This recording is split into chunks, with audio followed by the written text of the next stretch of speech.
सूरजपुर नामक गांव में हरिया का एक छोटा सा परिवार था। हरिया के साथ उसकी माँ और उसकी पत्नी रहती थी। हरिया बहुत ही मेहनती था। वह खेती करता था। एक दिन हरिया के घर संतान का जन्म हुआ। बधाई हो, काकी जी लक्ष्मी हुई है।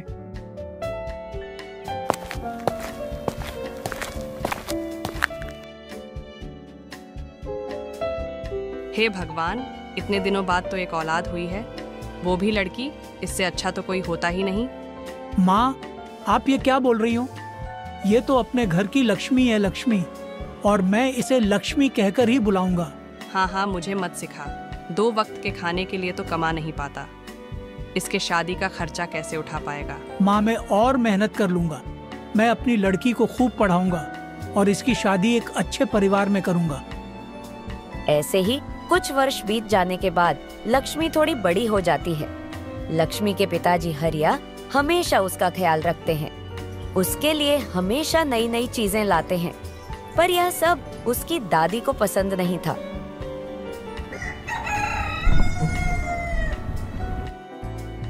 बेटा लक्ष्मी, अब से तू स्कूल जाएगी। मैंने तेरा बहुत अच्छे स्कूल में नाम लिखवा दिया है। आखिर तुझे इसको स्कूल भेजने की क्या जरूरत आ पड़ी थी? इसे स्कूल भेजने की जगह घर के काम सिखा, जिसकी इसको ससुराल में जरूरत पड़ेगी। ये पढ़ाई लिखाई इसके ससुराल में काम नहीं आएगी। माँ जी, आप ये कैसी बातें कर रही हैं? अब जमाना बदल रहा है। घर के काम काज के साथ साथ लड़कियों का पढ़ना भी बहुत ज़रूरी है। इसलिए मेरी लक्ष्मी सबसे पहले पढ़ने जाएगी। घर के काम काज तो होते रहेंगे, उसके लिए तो अभी बहुत समय है। जी, आप लक्ष्मी को स्कूल छोड़ आइए। आज उसके स्कूल का पहला दिन है। आज से हमारी लक्ष्मी भी पढ़ाई करेगी। हरिया लक्ष्मी को स्कूल छोड़ आता है। ऐसे ही कुछ दिन बीत जाते हैं। एक दिन लक्ष्मी की माँ की तबीयत बहुत खराब हो जाती है। लक्ष्मी बेटा, मेरे पेट में बहुत दर्द है और शरीर भी बहुत तप रहा है। जा, अपने पिताजी को बोल दे, गांव के वेद जी को बुला लाए। जल्दी जा बेटा। माँ के इतना कहते ही लक्ष्मी अपने पिता के पास जाती है और सारी बात बताती है। हरिया वेद जी को घर ले आता है, मगर तब तक बहुत देर हो चुकी थी। बेटा हरिया, अब राधा नहीं रही। अंतिम संस्कार की तैयारी करो। हे भगवान, ये क्या हो गया? मेरी बहू को यह क्या हो गया? ऐसा नहीं होना चाहिए था। बेचारी इसकी बच्ची बिन माँ के कैसे रहेगी? इसके बाद सब राधा को लेकर शमशान गए और उसका अंतिम संस्कार करके उसे अंतिम विदाई दी। राधा के जाने के बाद हरिया का परिवार बिल्कुल टूट सा गया। लेकिन इस समय हरिया की माँ ने उसकी बेटी को संभाला और माँ और दादी दोनों का प्यार दिया। और हरिया भी कड़ी मेहनत करता है और कुछ समय बाद लक्ष्मी भी बड़ी हो जाती है। बेटा, अब हमारी लक्ष्मी बड़ी हो गई है, इसके लिए कहीं लड़का तो ढूंढ। जी माँ, आप ठीक कहती हो। मैं बात करता हूँ। वक्त के साथ बच्चे कब बड़े हो जाते हैं पता ही नहीं चलता। मैं अपनी लक्ष्मी के लिए एक अच्छा सा ससुराल ढूंढूंगा। अच्छा माँ, अब मैं काम पर जाता हूँ।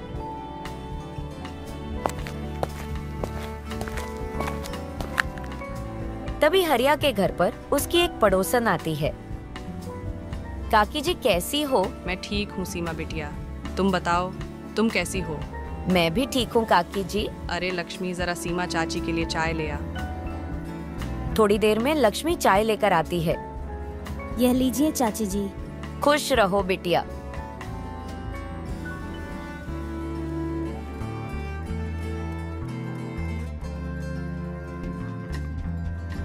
पता है काकी जी, हमारे लक्ष्मी की ना पूरे गांव में बहुत तारीफ होती है।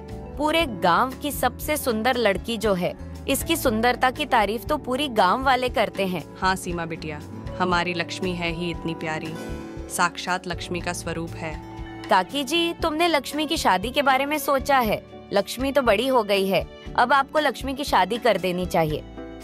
हाँ सीमा बिटिया, मैंने भी हरिया से लक्ष्मी की शादी की बात की है। वह भी रिश्ता ढूंढ रहा है। काकी, मेरे नजर में भी एक काफी अच्छा परिवार है। शहर से है और काफी पैसे वाले भी हैं। अगर आपकी इजाजत हो तो आगे बात चलाऊं। ये तो तुमने बहुत अच्छी खबर सुनाई है सीमा बिटिया। हम तो कब से इसी आस में थे। तो काकी जी, मुझे लक्ष्मी की कोई फोटो हो तो दे दो। ठीक है, तू रुक, मैं अभी लेकर आती हूँ।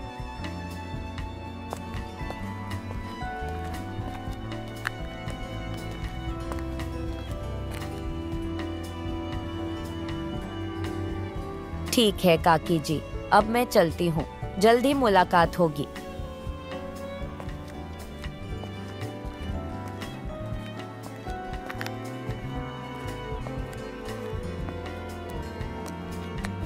थोड़ी देर में हरिया भी घर आ जाता है। आज सीमा आई थी, कह रही थी उसके नज़र में लक्ष्मी के लिए एक बहुत ही अच्छा परिवार है। मैंने तो उसे आगे बात चलाने के लिए हाँ कर दी है। अच्छा माँ, ये तो आपने बहुत अच्छा किया।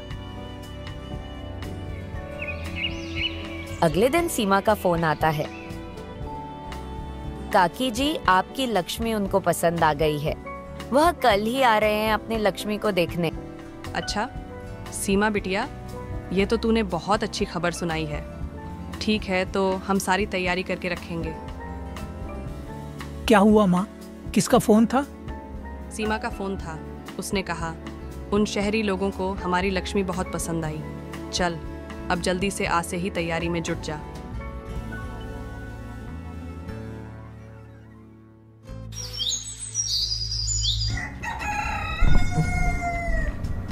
अगले दिन लक्ष्मी को देखने एक परिवार आता है।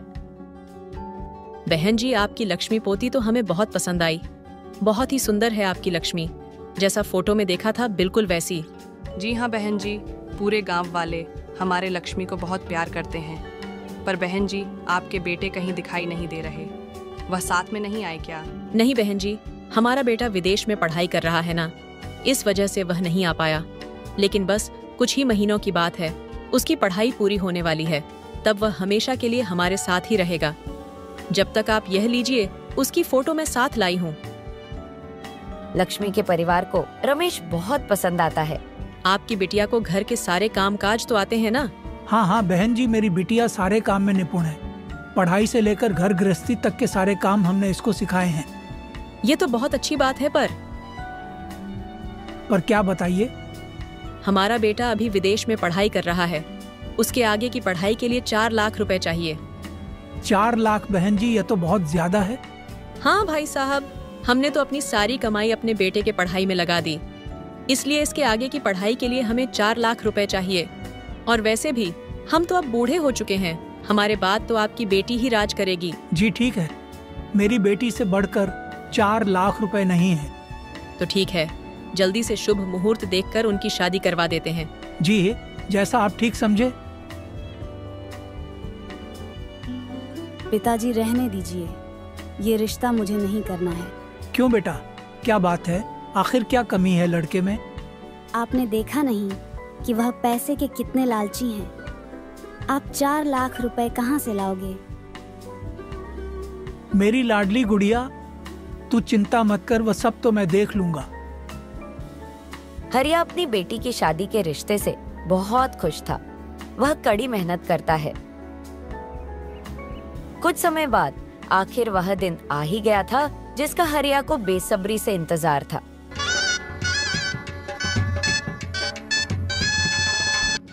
बेटा, कन्या की मांग भरो।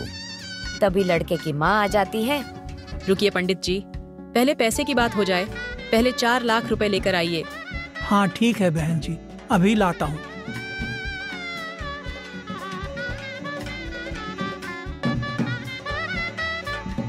यह लीजिए बहन जी, 3 लाख रुपए। क्या बस 3 लाख रुपए? पर बात तो 4 लाख रुपए की हुई थी। हमें नहीं करनी शादी। चल बेटा, उठ जा जल्दी। नहीं नहीं बहन जी, ऐसा मत कीजिए। अगर यही से बारात वापस लौट जाएगी तो मेरी समाज में क्या इज्जत रह जाएगी, और मेरी बच्ची का क्या होगा?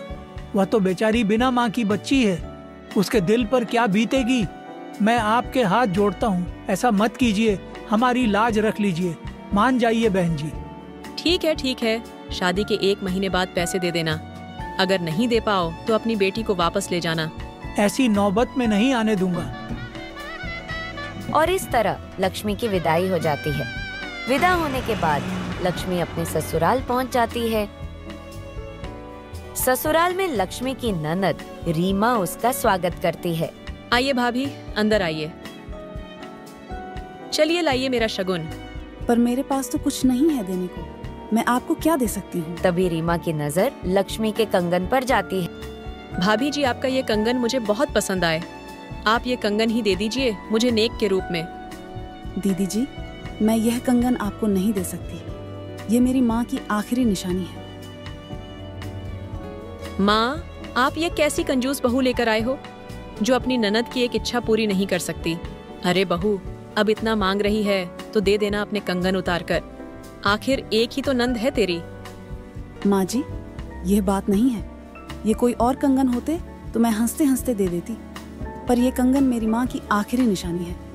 मैं यह नहीं दे सकती। लक्ष्मी की ननद रीमा गुस्से में वहाँ से चली जाती है। घर में घुसी नहीं कि अभी से जबान लड़ाना शुरू कर दिया तूने। यही संस्कार दिए हैं तेरी माँ ने तुझे। अरे हाँ माँ, तो तेरी है ही नहीं ना, तो तुझे संस्कार कहाँ से देती? और उसकी सास भी बिना बहू का स्वागत किया गुस्से में अपने कमरे में चली जाती है। आखिर क्या मिला तुम्हें ये सब करके? एक कंगन ही तो मांगा था, तुमसे कौन सी तुम्हारी जान मांगी थी? सारा मूड ही खराब करके रख दिया। इतना कहकर लक्ष्मी का पति रमेश भी वहाँ से गुस्सा होकर चला जाता है। बेचारी लक्ष्मी, उसको तो कुछ समझ ही नहीं आ रहा था कि आखिर उसके साथ यह सब क्या हुआ।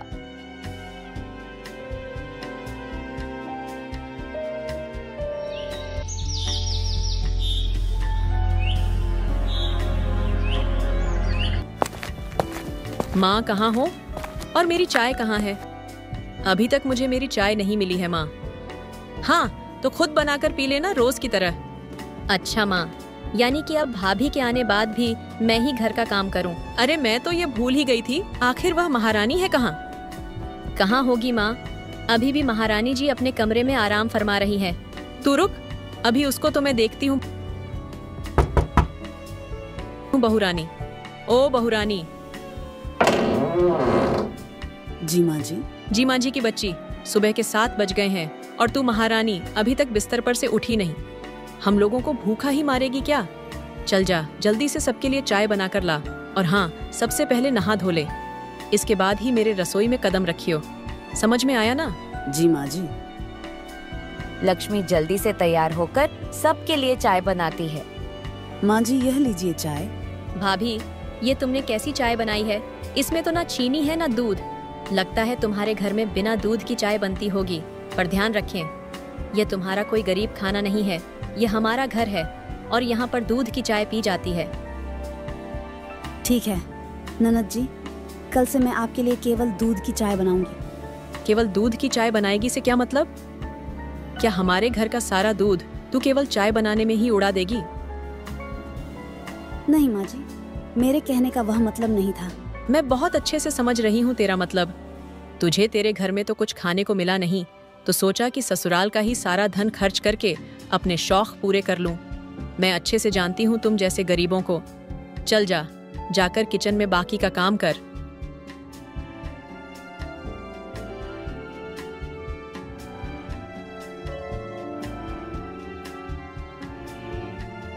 हे भगवान, यह क्या हो गया? मैं यह कहाँ आ गई? यहाँ तो ऐसा लगता है कि कोई भी मुझसे प्यार ही नहीं करता। इससे अच्छा तो मैं अपने पिताजी के घर ही रह जाती। जो सपने सजा आंखों में लिए मैं इस घर में आई थी, उसमें से एक भी सपना मुझे पूरा होता हुआ नहीं दिख रहा है। ऐसे ही 1 महीना बीत जाने के बाद, ओ महारानी, आज पूरे 1 महीने हो गए हैं। जरा अपने पिता को फोन तो लगा। कब दे रहे हैं बाकी के पैसे? माँ जी, अभी रहने दीजिए, आप थोड़े दिन बाद बाकी के पैसे ले लेना। नहीं, तुम्हारे पिता ने मुझे जबान दी थी कि 1 महीने बाद मैं बाकी के पैसे दे दूंगा। चल, अब जल्दी से अपने पिता को फोन लगा। लक्ष्मी हरिया को फोन लगाती है। पिताजी, कैसे हैं आप? मैं ठीक हूँ बेटी, तू कैसी है? मैं भी अच्छी हूँ पिताजी। पिताजी, ला इधर फोन दे। भाई साहब, बाकी के 1 लाख का क्या हुआ? आज 1 महीना हो गया है। बहन जी आप चिंता मत कीजिए, मैंने उन 1 लाख का इंतजाम कर लिया है। मैं आज शाम तक आपको पैसे दे दूंगा। शाम को हरिया पैसे देने लक्ष्मी के ससुराल आता है। ये लो बेटा, रमेश बाकी के 1 लाख रुपए। आइए पिताजी, अंदर लिए चाय तो पी लीजिए। हरिया अंदर आता है। बहन जी लक्ष्मी कहाँ है? आप यहीं बैठे, मैं अभी लक्ष्मी को बुला कर लाती हूँ। पिताजी। बेटा लक्ष्मी कैसी हो तुम? मैं ठीक हूँ पिताजी, आप कैसे हो और दादी कैसी हैं? मैं भी ठीक हूँ और तेरी दादी भी बहुत अच्छी है। तू यहाँ पर ठीक है ना बेटा? तुझे अपने ससुराल में अच्छा तो लग रहा है ना? हाँ हाँ भाई साहब, अच्छा क्यों नहीं लगेगा। आखिर इसको अपनी सास के रूप में इतनी अच्छी माँ जो मिली है। क्यों लक्ष्मी, हूं ना मैं तुम्हारी बिल्कुल माँ जैसी। हाँ पिताजी, ये बहुत अच्छी है, बिल्कुल आप जैसा और माँ जैसा ही मेरा ख्याल रखती है। मुझे घर की बिल्कुल याद नहीं आने देती, मुझे अपनी पलकों पर बिठा कर रखती है। अरे बस बस बेटा, अब मेरी तारीफ ही करती रहेगी। अच्छा बेटा, तू अपने पिताजी से बात कर, मैं अभी चाय बना कर लाती हूँ। अरे नहीं नहीं बहन जी, आप क्यों चाय बनाएंगे? अब लक्ष्मी है ना, वो चाय बना कर ले आएगी। जा बेटा, सबके लिए चाय बना कर ले आ। अरे नहीं भाई साहब, आप अपनी बेटी के साथ बात करिए, बहुत दिनों बाद मिले होंगे ना। आप चिंता मत कीजिए, रीमा है ना, वह बना देगी चाय। क्या चाय मैं बनाऊं? हाँ तू नहीं तो और कौन? आखिर कल को तुझे भी तो ससुराल जाना है। चल आजा, तुझे चाय बनाना सिखाती हूँ। रीमा अपनी माँ के साथ चाय बनाने चली जाती है। और बता बिटिया, दामाद जी ठीक है ना? तेरा ख्याल तो रखते हैं ना? पिताजी मैं जानती हूँ आप मेरी बहुत चिंता करते हैं और यहाँ का हाल बताकर मैं आपको और दुखी और परेशान नहीं देख सकती।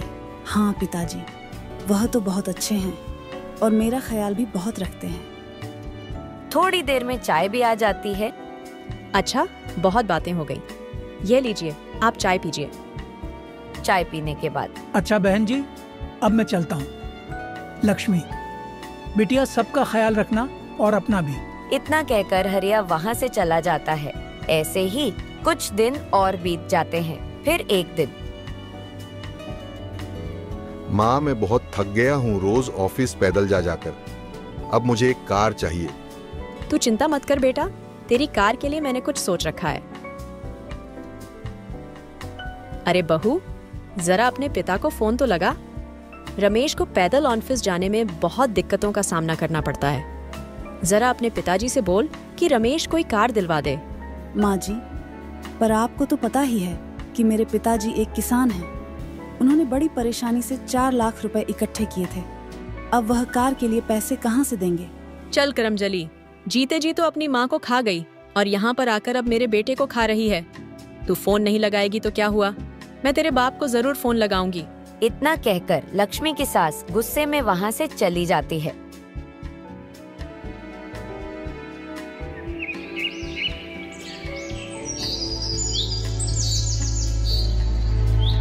भाभी, आप मुझे यह कंगन चुपचाप से दे दीजिए, वरना अच्छा नहीं होगा। दीदी जी, मैंने आपसे कितनी बार कहा है, यह कंगन मेरी माँ की आखिरी निशानी है, यह मैं आपको नहीं दे सकती। कंगन तो मैं आपसे लेकर ही रहूंगी। रीमा लक्ष्मी से वह कंगन छीनने की कोशिश करती है और ऐसे में लक्ष्मी गुस्से में आकर उसको एक थप्पड़ लगा देती है। रीमा गुस्से में वहाँ से चली जाती है और अपनी माँ के पास जाकर रोने का दिखावा करती है। भाभी ने मुझे बहुत मारा, मैंने तो उनसे बस इतना बोला था, भाभी थोड़ी देर के लिए मुझे अपने कंगन दे दीजिए, मैं आपको थोड़ी देर में वापस कर दूंगी। तो उन्होंने मुझे बहुत पीटा। माँ, उसकी इतनी हिम्मत। तू चल मेरे साथ, मैं अभी देखती हूँ। तब तक वहाँ रमेश भी घर वापस आ जाता है। दोनों रमेश को सारी बात नमक मिर्च लगाकर बताती है, जिससे रमेश का गुस्सा लक्ष्मी की तरफ और बढ़ जाता है। बेटा, मैंने उससे यही बात कही कि तेरे पति को काम पर जाने में बहुत दिक्कतों का सामना करना पड़ता है। जरा अपने पिताजी से रमेश के लिए एक कार की बात कर। तो कहने लगी, तुम्हारा बेटा किसी राजा का बेटा नहीं है जो उसके लिए हम कार खरीदे। उसे बोलो खुद अपने पैसों से कमा कर खरीदें। और भैया, मैंने भाभी से बस थोड़ी देर के लिए उनके कंगन मांगा तो उन्होंने मुझे बहुत पीटा। क्या उसने ऐसा कहा? उसकी इतनी हिम्मत, उसे तो मैं देखता हूँ। रमेश गुस्से में अपनी पत्नी के पास आता है और उसको जोरदार चांटा लगाता है। आजकल बड़ी जबान चलने लग गई है तेरी, लगता है तेरी जबान काटने ही पड़ेगी। रमेश लक्ष्मी की बहुत पिटाई करता है और फिर गुस्से में वहाँ से चला जाता है। और करेगी हमारी शिकायत। अभी तो यह बस शुरुआत है। अगर तूने हमारी बात नहीं मानी तो देखियो, तेरे साथ हम इससे भी बुरा कर सकते हैं। और ला ये कंगन, अब से ये आपसे मेरी बेटी के हैं। लक्ष्मी की सास लक्ष्मी से कड़े छीनकर अपनी बेटी रीमा को पहना देती है। लक्ष्मी की आंख आंसुओं से भरी हुई थी। उसकी जिंदगी से सुख और चैन मानो कहीं खो सा गया था। अगले दिन, माँ मुझे ऑफिस जाने के लिए देर हो रही है और खाना अभी तक नहीं आया है। तू रुक बेटा, मैं देख कर आती हूँ। वहाँ वह गुस्सा हो रहा है और तू इधर क्या कर रही है? माँ जी, मैं बस खाना लेकर आ ही रही थी। तू रहने दे, अब तुझे देखकर वह और गुस्सा होगा। ला मुझे दे। ये ले बेटा तेरा नाश्ता। मैंने बहू से बोला कि उसे ऑफिस के लिए देर हो रही है, तो उल्टा मुझे ही जवाब देने लगी। जिसे चाहिए वह ले जाए, मैं कोई किसी की नौकरानी नहीं हूँ। क्या माँ, उसने आपसे उल्टा कहा? मैं अभी उसको देखता हूँ। तेरी हिम्मत कैसे हुई मेरी माँ को जवाब देने की? रमेश को और भी गुस्सा आ जाता है और वह लक्ष्मी की पिटाई कर देता है। रमेश के वहाँ से जाने के बाद, मेरी बात ध्यान से सुन। अब जब तक तू अपने पिताजी से रमेश के लिए कार के बारे में बात नहीं करती, तेरा ऐसा ही हश्र होता रहेगा। इसलिए अपनी सलामती चाहती है तो जल्द से जल्द अपने पिताजी से एक कार मांग ले। माँ जी, चाहे आप मेरे साथ जो कुछ भी कर लें, लेकिन मैं अपने पिताजी को फोन नहीं करूंगी। अपना सारी जमा पूंजी तो उन्होंने आपकी फरमाइशें पूरी करने में लगा दी। अब मेरे पिताजी के पास और कुछ नहीं है। भगवान के लिए रहम खाइए माँ जी। ये ऐसे नहीं मानेगी। लगता है इसको सबक सिखाना ही पड़ेगा। अगले दिन लक्ष्मी फोन पर अपनी दादी से बात कर रही होती है। उसको देखकर उसकी सास आती है। सास को आता देखकर लक्ष्मी फोन काट देती है। क्यों रे, आखिर क्या चुगली कर रही थी हमारी अपने घर पर, जो मेरे आते ही फोन काट दिया? नहीं माँ जी, ऐसी कोई बात नहीं है। मैं तो बस दादी से बात कर रही थी। अच्छा, यानी कि उस बुढ़िया से हमारी चुगली कर रही थी? माँ जी, आप ऐसा मत कहिए, वह मेरी दादी है। बहुत जबान चलने लग गई है तेरी। ला मुझे दे फोन। आज के बाद तुझे यह फोन नहीं मिलेगा। इतना कहकर लक्ष्मी की सास उसे फोन छीन कर ले जाती है। ऐसे ही कुछ दिन बीत जाते हैं। माँ, बहुत दिन हो गए, लक्ष्मी का कोई फोन नहीं आया। मुझे बहुत घबराहट हो रही है। उसका नहीं आया तो तू कर लेना बेटा फोन। माँ, मैंने फोन किया था मगर किसी ने नहीं उठाया। मुझे बहुत घबराहट हो रही है। हमारी बेटी सही तो होगी ना? अरे बेटा, अगर तेरा मन नहीं मान रहा है तो एक बार जाकर उसे देखा आ। जब तू उसे अच्छा खासा खुश देखेगा तो तेरी सारी घबराहट अपने आप ही दूर हो जाएगी। हाँ माँ, मैं लक्ष्मी को देखने जरूर जाऊंगा और हो सके तो उसको लेकर भी आऊंगा। जब से शादी हुई है एक बार भी घर नहीं आई है। मैं उसकी सास से बात करके उसको अपने साथ घर लेकर आऊंगा। यह तो तूने बहुत अच्छी बात कही हरिया। शाम के समय जब रमेश घर पर आने ही वाला होता है, तब लक्ष्मी की सास एक नई चाल चलती है। अरे लक्ष्मी कहाँ है? मेरे लिए खाना लगा जल्दी से। लक्ष्मी अपने सास के लिए खाना लाती है। लता पहले से ही अपनी चाल चल चुकी थी। वह लक्ष्मी द्वारा लाए हुए खाने में मरी हुई छिपकली छुपा देती है और अपने बेटे रमेश के आने का इंतजार करती है। जैसे ही रमेश दरवाजे पर पहुंचा था ही कि उसकी माँ ने अपनी चाल चलनी शुरू कर दी। हे भगवान, यह क्या है? हाय रे, ये कैसा खाना बनाया है तूने लक्ष्मी? लता की आवाज सुनकर लक्ष्मी दौड़ी दौड़ी आती है। क्या हुआ माँ, तुम इतना चिल्ला क्यों रही हो? देख ना रमेश बेटा, तेरी यह बहू मुझे जान से मारना चाहती है। यह देख मेरे खाने में मरी हुई छिपकली। मैंने तेरा क्या बिगाड़ा था जो तूने मेरे साथ ऐसा किया? अगर मैं तुझे पसंद नहीं थी तो एक बार बता दिया होता। मैं कभी तेरे सामने नहीं आती, मगर तूने तो मुझे जान से मारने का मन बना लिया है। रमेश बेटा, क्या इसी दिन के लिए मैंने तेरी इससे शादी कराई थी? यह देख रमेश को बहुत गुस्सा आता है और वह अपना सारा गुस्सा लक्ष्मी पर उतार देता है। क्यों रे तेरी इतनी हिम्मत? तूने मेरी माँ को जान से मारने की कोशिश की। मैं आज तेरा किस्सा ही खत्म कर देता हूँ। अब ना तू रहेगी, ना इस घर में कोई और हंगामा होगा। जब से आई है जीना हराम करके रख दिया है। रमेश लक्ष्मी को बालों से घसीटता हुआ किचन में लेकर जाता है और उस पर पेट्रोल छिड़क देता है। मैं आज तेरा किस्सा ही खत्म कर देता हूँ। अब ना तू रहेगी, ना इस घर में कोई और हंगामा होगा। खबरदार, जो तुम लोगों में से किसी ने भी मेरी बेटी को हाथ लगाने की भी कोशिश की, तुम सबके हाथ तोड़कर रख दूंगा। मैंने तुम्हें अपनी लड़की दी, तुमने जो मांगा वह दिया, और बदले में तुमने क्या किया? मेरी बेटी का ऐसा हाल। क्यों बहन जी, यही माँ की तरह प्यार दे रही है आप मेरी बेटी को? ये किस तरह का प्यार है लता देवी? कम से कम इतना तो लिहाज किया होता कि आपकी भी बेटी है और कल को वह भी ससुराल जाएगी। नहीं, लेकिन तुम जैसे लोगों को ये कभी समझ नहीं आएगा। तुम जैसे लोगों की तो बस एक ही सजा है। हरिया तुरंत पुलिस को फोन कर देता है। मेरी बेटी, तेरे साथ इतना कुछ हो गया और तूने मुझे बताया भी नहीं। मैंने तुझे बस घर से विदा किया था, अपनी जिंदगी से नहीं। तूने ये अच्छा नहीं किया लक्ष्मी। तूने अपने पिताजी से इतनी बड़ी बात छुपाकर अच्छा नहीं किया। अगर मैं आज समय पर नहीं आता तो ये सभी दहेज की लालची लोग ना जान तेरे साथ क्या कर देते। थोड़ी देर में ही पुलिस आ जाती है। तुम जैसे दहेज की लालचियों की वजह से ही आज लोग अपनी बेटी की शादी करने से डरते हैं। अब तुम सब लोग चलो, तुम्हें तुम्हारे असली घर पहुंचाता हूँ।